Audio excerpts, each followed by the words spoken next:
Should a seller stay during home inspection, showings, or an appraisal? Get out. As a seller, this doesn't sound like something you'd want to hear, does it? I wouldn't blame you if you said no, but the reality is that sellers need to leave the property when the house is being shown. I'm Micah Scott with One-to-One Realty. One of the most common questions that our seller has is if they can stay in the house during a showing. Realtors will discourage this, although there are valid reasons why a seller could stay the majority of the time. It's better to leave. Why leave?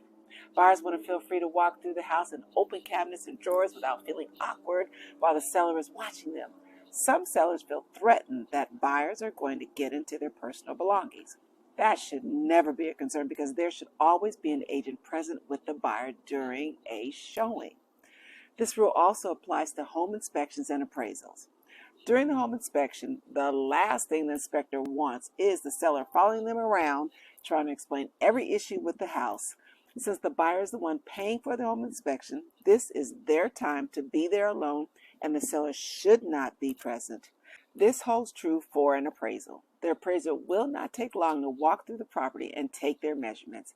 Depending on the size of the home, an appraisal usually won't take longer than 30 minutes. They like to go through the property alone so they can get in and out. The worst case scenarios is if the seller follows them, trying to point out all the upgrades, including the beautiful new toilets and the light fixtures they recently put in, which wouldn't have any value anyways. What the seller may not realize is that the less they're seen and heard, the better the outcome. If the seller happens to run into a prospective buyer or inspector and appraiser and starts talking too much, that could jeopardize the whole transaction.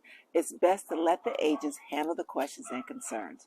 To learn more about what to do and not to do as a seller, please give me a call at or email me at for more information. Once again, Micah at One-to-One Realty, where you're always our #1 priority.